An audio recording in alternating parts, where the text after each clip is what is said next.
ഷാഫി പറമ്പിലിനെതിരെ ഈ പറയുന്ന പോലീസ് നടത്തിയിരിക്കുന്ന അതിക്രമത്തെ നിരന്തരമായി ന്യായീകരിച്ച് മെഴുകിക്കൊണ്ടിരിക്കുകയാണ് നമ്മുടെ കേരളത്തിലെ അന്തംഗമികളായ പിണറായിയുടെ അടിമകൾ എന്നുള്ളത് നമ്മളെല്ലാവരും ഇങ്ങനെ കണ്ടുകൊണ്ടേയിരിക്കുകയാണ്. പല അർത്ഥത്തിൽ മെഴുകുകയാണ്. മെഡിക്കൽ ബുള്ളറ്റിനുകളും മെഡിക്കൽ റിപ്പോർട്ടുകളും ഒക്കെ വന്ന് അയാളുടെ മൂക്ക് പൊട്ടിയിട്ടുണ്ട്, അയാളുടെ ഇടതുവശത്തും വലതുവശത്തും ഒക്കെ ഫ്രാക്ചറുകളുണ്ട്, ബോൺ ഡിസ്ലൊക്കേറ്റ് ആയിട്ടുണ്ട്, ബ്ലോക്ക് ആയിട്ടുണ്ട് എന്നൊക്കെയുള്ള മെഡിക്കൽ ബുള്ളറ്റിനും പുറത്ത് വന്നാൽ പോലും ഇവരിത് വീണ്ടും ആവർത്തിച്ചു കൊണ്ടേയിരിക്കുകയാണ് ഈ പറയുന്ന ന്യായീകരണം. ഇപ്പോൾ ഇന്നലെ ഈ പറയുന്ന ഒരു അന്തംഗമി സനോജ് പറയുന്ന കേട്ടു എല്ലാം ഷാഫിയുടെ ഷോയാണ്, ഷാഫി പറമ്പിൽ ആടിക്കൊണ്ടിരിക്കുന്നത് കഞ്ഞിക്കുഴി സതീശന്റെ റോളാണ് എന്നുള്ളത്. എന്താണെങ്കിലും ഈ പറയുന്ന സനോജും കൂട്ടരൊക്കെ 10 വർഷമായിട്ട് ചത്ത് ശവങ്ങളായ സാധനങ്ങളാണ്. നല്ല ഉഗ്രം മറുപടിയുമായിട്ട് ഡോക്ടർ ജിൻഡോ ജോൺ എത്തിയിരിക്കുകയാണ്. ജിൻഡോ ജോണിന്റെ ഒരു ഫേസ്ബുക്ക് കുറിപ്പുണ്ട്, അത് നമുക്കൊന്ന് വായിക്കാം ആദ്യം. ആഹാ, സഖാവ് ഉണർന്നല്ലോ. യോഗിയുടെ കത്ത് വായിച്ചും വർഗീയ വെള്ളാപ്പള്ളിയുടെ കൈപിടിച്ചും പിണറായി വിജയൻ ആഗോള അയ്യപ്പ സംഗമം നടത്തിയപ്പോൾ ഡിവൈഎഫ്ഐയുടെ വായ്ക്ക് വാദമായിരുന്നു. അയ്യപ്പന്റെ കള്ള സഖാക്കൾ കടത്തിയത് അറിഞ്ഞിട്ടും മൗനമായിരുന്നു.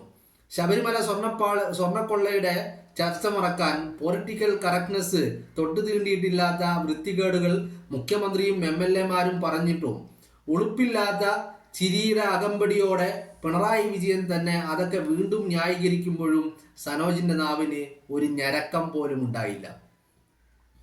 ആഭ്യന്തര വകുപ്പ് RSSന് അടിമ വെച്ചപ്പോൾ ഇവർ അടിമ സമാന വിധേയത്വത്തിലായിരുന്നു.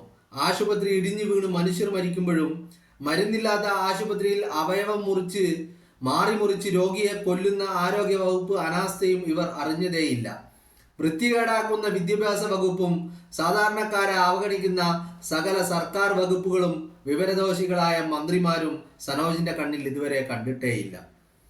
ചെയ്യാത്ത പണിക്ക് കിട്ടിയ നോക്കുകൂലിയായ മകളുടെ മാസപ്പടിയും മകന്റെ കള്ളപ്പണം വെളുപ്പിക്കലുമടക്കം മുഖ്യമന്ത്രിയുടെ തിരുട്ട് ഫാമിലിയുടെ സകല കൊള്ളകളും സനോജിന്റെ സംഘടനയുടെ ശ്രദ്ധയിൽ പെട്ടിട്ടില്ല പോലും.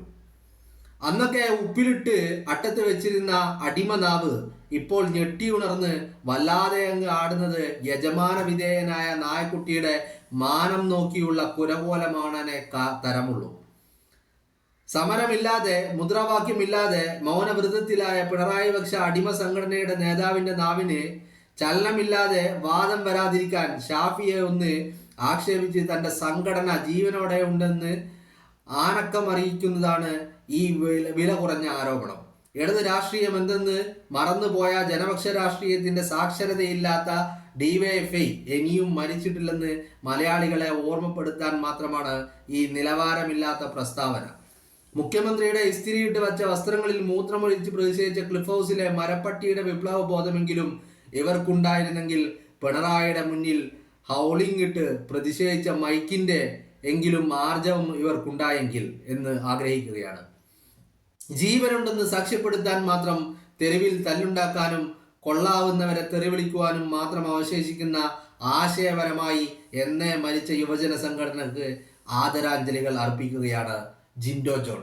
ജിൻഡോ ജോണിന്റെ വാക്കുകൾ വളരെ വളരെ പവർഫുള്ളാണ്. നമ്മൾ പലപ്പോഴും ജിൻഡോ ജോണിന് മാധ്യമങ്ങളിൽ വൈകുന്നേര ചർച്ചകളിൽ അന്തിച്ചർച്ചകളിൽ ജിൻഡോ ജോണിനെ കാണാറുണ്ട്. ജിൻഡോ ജോണിന്റെ അറിവും അയാളുടെ മൂർച്ചേറിയ വാക്കുകളും പലപ്പോഴും ഈ സഖാക്കളെ വെട്ടി വീഴ്ത്തുന്നതും നമ്മൾ കാണാറുണ്ട്. പക്ഷേ മെഡിക്കൽ ബുള്ളറ്റിനുകളും മാധ്യമങ്ങളിൽ ഈ പറയുന്ന ദൃശ്യങ്ങളും ഒക്കെ പുറത്തു വന്നിട്ടും വീണ്ടും വീണ്ടും വീണ്ടും ഈ പറയുന്ന ഷാഫിക്കെതിരെ നടത്തിയിരിക്കുന്ന ഈ അക്രമത്തെ ന്യായീകരിച്ചേ കൊണ്ടേയിരിക്കുകയാണ് ഈ സഖാക്കൾ എന്ന് പറയുന്നത്. ഇവിടെ എനിക്ക് മനസ്സിലാവാത്ത ഒരു കാര്യം എന്ന് പറയുന്നത്, ഈ സഖാക്കള് ഇപ്പൊ ഷാഫിയെ ആക്രമിച്ചത് പോലീസുകാരാണെന്നാണ് ഷാഫി പറയുന്നതും കോൺഗ്രസ്സുകാരെല്ലാവരും ഒറ്റവായിൽ പറയുന്നതും എല്ലാ പ്രതിഷേധങ്ങളും പോലീസിനെതിരെയാണ് നടക്കുന്നത്. പക്ഷേ എന്തിനാണ് സഖാക്കള് ഇതിനെ പ്രതിരോധിക്കാൻ ഇറങ്ങുന്നത് എന്നുള്ളത് മാത്രം എനിക്ക് മനസ്സിലാവുന്നില്ല. ഇതിനെ പ്രതിരോധിക്കാൻ എന്ന് പറഞ്ഞു കഴിഞ്ഞാൽ സഖാക്കള് ഇപ്പൊ ഇങ്ങനെ ഒരു അക്രമം ഉണ്ടായിട്ടില്ല, ചോര വന്നിട്ടില്ല, അതൊക്കെ മഷിയായിരുന്നു എന്ന് പറഞ്ഞ് നടക്കുന്നത് എന്തിനു വേണ്ടിയിട്ടാണ് എന്ന് മനസ്സിലാവുന്നില്ല. കാരണം ഈ പറയുന്ന യജമാനന്റെ അസ്തിത്വത്തെ ഈ പറയുന്ന യജമാനന്റെ നട്ടെല്ലിനെയാണ് ചോദ്യം ചെയ്യുന്നത്. കാരണം യജമാനനാണല്ലോ പോലീസിനെ ഭരിക്കുന്നത്. പോലീസിനെ ഭരിക്കുന്നത് പേര് കൊണ്ട് യജമാനാണെങ്കിലും RSSകാരാണ് പോലീസിനെ ഭരിക്കുന്നത്. അതിനു വേണ്ടിയിട്ടാണല്ലോ യജമാനൻ MR അജിത് കുമാറിനെ എങ്ങോട്ട് പറഞ്ഞു വിട്ടത്? RSS നേതാക്കളെ കാണാനും കൂടിക്കാഴ്ച നടത്താനും പറഞ്ഞു വിട്ടത്. അപ്പോ ഈ ചോദ്യങ്ങളെല്ലാം യജമാനന് നേരെ വരുമെന്ന് കാണുമ്പോൾ അടിമകൾ ഇങ്ങനെ കുരച്ചുകൊണ്ടേയിരിക്കുകയാണ്. ഏതു തരത്തിൽ പേ പിടിച്ച പട്ടികൾ കുരക്കുന്ന പോലെ ഒരു അന്തവുമില്ലാതെ അന്തംഗമ്മികൾ കുരച്ചുകൊണ്ടേയിരിക്കുകയാണ്. കുരക്കുകയല്ലാതെ വേറെ ഒരു മാർഗവുമില്ല. കാരണം യജമാനൻ ഭൂലോക തോൽവിയാണ്. തോൽവി എന്ന് മാത്രമല്ല, എല്ലാ അർത്ഥത്തിലും യജമാനൻ പെട്ടിരിക്കുകയാണ്. 2023 യജമാനന്റെ മകനെതിരെ ക്ലിഫ് ഹൗസിന്റെ അഡ്രസ്സിലേക്ക് ED സമൻസ് അയച്ചിട്ട് പോലും ആ സമൻസും പുറത്തു വന്നില്ല. യജമാനന്റെ മകനും EDയുടെ മുന്നിൽ വന്നില്ല. അവിടെ അന്തർധാരകൾ നല്ല സജീവമായിരുന്നു. ഇന്നിപ്പോ ശിവൻകുട്ടി പറയുന്നുണ്ട് ഇതൊക്കെ രാഷ്ട്രീയ വേട്ടയാടലാണെന്ന്. എന്തേ ഈ 2023 സമൻസ് വന്നിട്ട് ഇപ്പോഴാണോ രാഷ്ട്രീയ വേട്ടയാണെന്ന് ശിവൻകുട്ടിക്ക് മനസ്സിലായത്?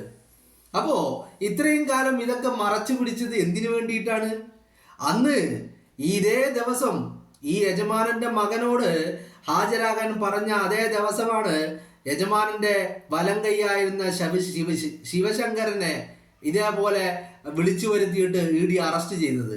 അപ്പൊ അന്ന് യജമാനന്റെ മകൻ പോയിരുന്നെങ്കിൽ മകനും വന്ന അഴി എണ്ണിയേനെ. അപ്പോ അന്തർധാരകൾ വളരെ സജീവമായിട്ട് നടന്നിരുന്നു എന്നുള്ള കാര്യങ്ങളിൽ ഒരു തർക്കവുമില്ല. അപ്പൊ എല്ലാ അർത്ഥത്തിലും പരാജയമായ, ഒന്നിനും കൊള്ളാത്ത ഒരു കഴിവുകെട്ട പിണറായി വിജയൻ എന്ന് പറയുന്ന യജമാനനെ സംരക്ഷിക്കാൻ വേണ്ടി ഈ പറയുന്ന അടിമപ്പട്ടികൾ കുരച്ചുകൊണ്ടേയിരിക്കുകയാണ്. അവർക്കെന്ത് ബ്ലഡ്, അവർക്കെന്ത് അക്രമം, അവർക്ക് ആകെ സംരക്ഷിച്ചു പിടിക്കാനുള്ളത് യജമാനന്റെ മുഖം മാത്രമാണ്. പക്ഷെ ആ വികൃതമായ മുഖം ഇനി എന്ത് സംരക്ഷിക്കുവാനാ? ഇനി പോയാലും ഒരു 5-8 മാസം. ആ 5-8 മാസത്തിൽ യജമാനനെ കേരളത്തിലെ ജനങ്ങൾ എടുത്ത് വലിച്ച് ചവറ്റുകൊട്ടയിലേക്ക് വലിച്ചെറിയുമെന്നുള്ളതാണ്. ആ കാര്യത്തിൽ ഒരു തർക്കവുമില്ല കേട്ടോ. ആ കാര്യത്തിൽ ഒരു തർക്കവുമില്ല. ഇപ്പൊ പല കളികളും കളിക്കുന്നുണ്ട്, നാറിയ കളികൾ പലതും കളിക്കുന്നുണ്ട്. പക്ഷെ എത്ര നാറിയ കളികൾ കളിച്ചാലും കേരളത്തിന്റെ ജനത അതെല്ലാം തിരിച്ചറിയുന്നുണ്ട് എന്നുള്ളതാണ് അതിന്റെ വാസ്തവം. അത് പല അർത്ഥത്തിൽ യജമാനന് തന്നെ മനസ്സിലായതുമാണ് കാര്യങ്ങൾ. ഒന്നും മനസ്സിലാകാത്ത ഒരു പിണുങ്ങാണ്ടി ആയിട്ട് ഇരിക്കുന്നുണ്ട് എന്ന് അഭിനയിക്കുന്നുണ്ടെങ്കിലും എല്ലാം നന്നായിട്ട് മനസ്സിലാവുന്നുണ്ട്. ആ ഒരു ഭയം, ആ ഒരു ആകുലത മനസ്സിലുണ്ട്. ഇറങ്ങിയാൽ ഇരിക്കുന്ന കസേരയിൽ, ആ മുഖ്യമന്ത്രി കസേരയിൽ നിന്ന് താഴെ ഇറങ്ങിക്കഴിഞ്ഞാൽ തൻ്റെ മകനും മകളും അകത്താകുമെന്നുള്ള കാര്യത്തിൽ യജമാനന് ഒരു തർക്കവും ഇല്ല കേട്ടോ, ഒരു തർക്കവും ഇല്ല. അതാണ് അടിമകൾ ഇങ്ങനെ കുരച്ചുകൊണ്ടേ ഇരിക്കുകയാണ്, പേപ്പട്ടികൾ കുരക്കുന്നത് പോലെ. പക്ഷെ എത്രയൊക്കെ കുരച്ചിട്ടും കാര്യമില്ല. ഇതെന്താ, ഈ കസേരയിൽ നിന്ന് ഇറങ്ങുന്ന അടുത്ത നിമിഷം മകനും മകളും അകത്തായിരിക്കുമെന്നുള്ള കാര്യത്തിൽ ഒരു തർക്കവും ഇല്ല.